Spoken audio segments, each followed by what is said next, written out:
Hello friends, welcome back to bio biology. Hopefully आप लोग अच्छे होंगे। आप लोगों की रिक्वेस्ट पे मैंने पहले जिम्नोस्पर्म करवाया था। जिम्नोस्पर्म के बाद मैं आपको करवाऊंगी आज एंजियोस्पर्म। एंजियोस्पर्म में क्या होता है, आपके जितने भी फ्लावरिंग प्लांट होते हैं वो सारे ही आपके किस में आते हैं, एंजियोस्पर्म में आते हैं।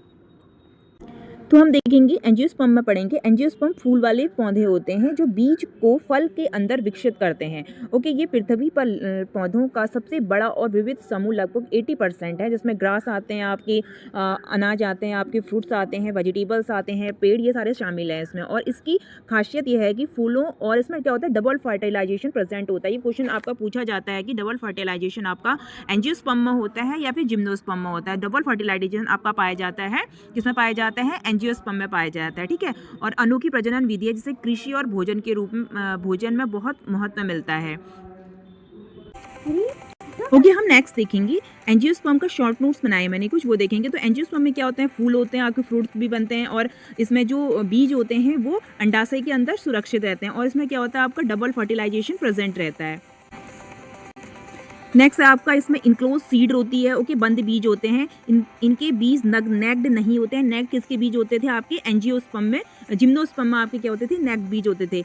और बल्कि फल अंडाशय के अंदर सुरक्षित रहते हैं। और इसमें क्या होते हैं, आपके जो फ्रूट होता है वो अंडाशय के अंदर क्या रहता है, सुरक्षित रहता है, जो इन्हें जिम्नोस्पर्म से अलग करता है।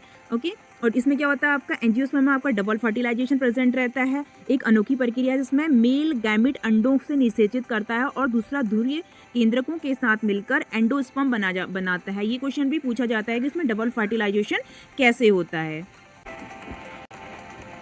ओके, इसमें क्या होते हैं, आपके वेस्कुलर टिश्यू प्रेजेंट रहते हैं। जाइलम में वाहिकाएं, वेसल्स और फेलोएम में कंपेनियन सेल प्रेजेंट रहती हैं, जो आपके जिम्नोस्पर्म में नहीं होती हैं, और जो जल और भोजन को कुशल परिवहन कराते हैं। जल का कौन कराता है कंडक्ट, जाइलम करवाते हैं, और फल का कौन कराता है, फेलोएम करवाते हैं। ओके, इसमें हाई डाइवर्सिटी होती है। ये सबसे बड़े और सबसे विविध पादप समूह हैं जिनमें छोटे वोल्फिया से लेकर विशाल यूकेलिप्टस तक शामिल होते हैं, जो लगभग हर आवास में पाए जाते हैं। आफ्टर दैट हम इसके कुछ क्वेश्चन आंसर करेंगे। निम्नलिखित में से कौन सा एंजियोस्पर्म का वह विशिष्ट लक्षण है जो जिम्नोस्पर्म से अलग करता है। तो जिम्नोस्पर्म में तो क्या होता है, जिम्नोस्पर्म में शंकुओं का उत्पाद होता है, एंजियोस्पर्म में नहीं होता है, ये जिम्नोस्पर्म में होता है। जाइलम और फेलोएम की उपस्थिति।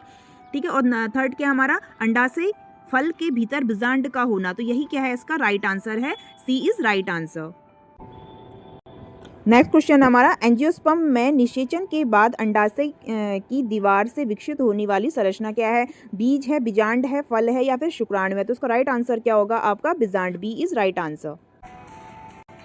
ओके, नेक्स्ट क्वेश्चन हमारा, बीजों में बीजपत्रों की संख्या के आधार पर एंजियोस्पर्म को मुख्य समूह होते हैं। तो एंजियोस्पर्म में बीजों के आधार पर कितने पार्ट में डिवाइड किया गया है, द्विबीजपत्री और त्रिबीजपत्री, एक बीजपत्री, द्विबीजपत्री, या सुबीजपत्री, या गैर, या फिर जिम्नोस्पर्म, एंजियोस्पर्म। तो इसका राइट आंसर होगा आपका बी, मोनोकॉट और डाइकॉट। मोनोकॉट में क्या होता है, आपकी सिंगल सीड होती है। लाइक आपने देखा होगा जो मेज की सीड होती है, जो मक्के की जो दाना होता है वो क्या होता है, मोनोकॉट होता है, क्योंकि वो अगर हम उसको बराबर पार्ट में डिवाइड करना चाहें तो वो नहीं होगा। वैसे आपकी जितनी भी पल्सेस होती हैं, पल्सेस लाइक आप मान लो छोले की जो दाल होती है, आप उसको रात को भिगाएंगे तो सुबह देखेंगे वो 2 पार्ट में अगर आप डिवाइड करना चाहेंगे तो ना वो आसानी से क्या होगी, डिवाइड हो जाएगी। तो इसका मतलब क्या है, वो जो भी डिवाइड हो जा रहा है वो क्या है, आपका डाइकॉट। और जो चावल का दाना है मोनोकॉट है, गेहूं है मोनोकॉट है, सिंगल सीड होती है उसकी।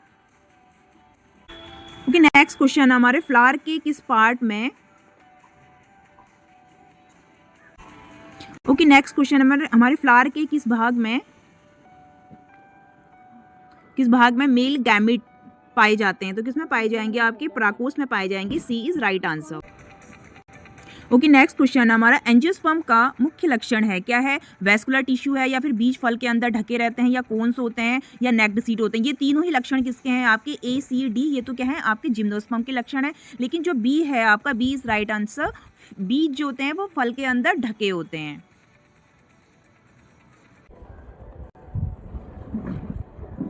ओके, नेक्स्ट क्वेश्चन हमारा, एंजियोस्पर्म में एंडोस्पर्म की प्रकृति होती है, कैसी होती है, हैप्लॉइड होती है, डिप्लॉइड होती है, ट्रिप्लॉइड होती है, या फिर टेट्रापॉइड होती है। तो राइट आंसर होगा आपका सी, ट्रिप्लॉइड।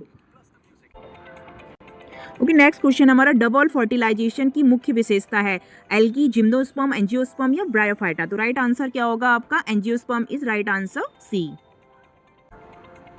नेक्स्ट क्वेश्चन है पोलन ग्रेन कहाँ उत्पन्न होते हैं? ओवरी में होते हैं, परागकोश में होते हैं, वर्तिकांग में होते हैं या सेपल में होते हैं? सेपल मतलब बाह्यदल। तो राइट आंसर बी होगा आपका anther. Anther is a right answer. Next question है वे पौधे जिनके बीज में 2 बीज पत्र होते हैं कहलाते हैं? क्या 2 बीज पत्र होते हैं तो क्या कहलाते हैं? मोनोकॉट कहलाते हैं, डाइकॉट कहलाते हैं, टेरिडोफाइट होते हैं या फिर इसमें से कोई? तो राइट आंसर क्या होगा आपका? Dicot. B is right answer. Monocot में क्या होगी? सिंगल सीड होगी, लेकिन डाइकॉट में क्या होगी? 2 लाइक पल्सेस आपकी क्या है? डाइकॉट है। मोनोकॉट का एग्जाम्पल ऐसे मक्का, गेहूँ, चावल, ये सब क्या है आपका? मोनोकॉट है। एंजियोस्पर्म का सबसे छोटा पौधा कौन सा है?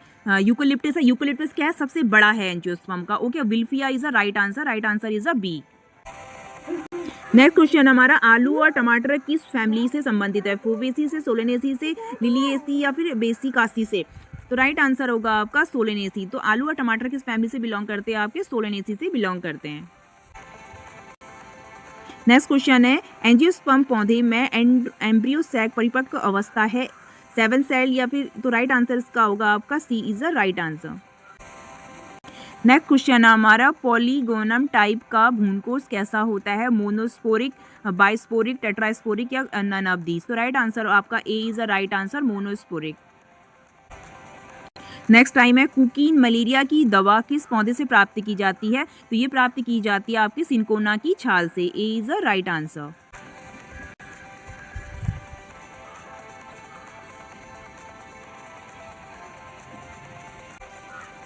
नेक्स्ट क्वेश्चन है नारियल के लिक्विड एंडोस्पर्म में कौन सा हार्मोन प्रचुर मात्रा में होता है? ऑक्सिन, जिबरेलिन, साइटोकाइनिन या फिर एथिलीन? तो राइट आंसर होगा आपका साइटोकाइनिन। अगर आपको ये वीडियो अच्छा लगा हो तो प्लीज़ लाइक, शेयर और सब्सक्राइब करें। नेक्स्ट वीडियो आपको किस टॉपिक पे चाहिए उसके लिए आप मुझे कमेंट बॉक्स में कमेंट करें। इस तरह की स्लाइड बनाने में थोड़ा सा टाइम लगता है तो प्लीज़ अप्रिशिएट करें। Thank you, bye bye.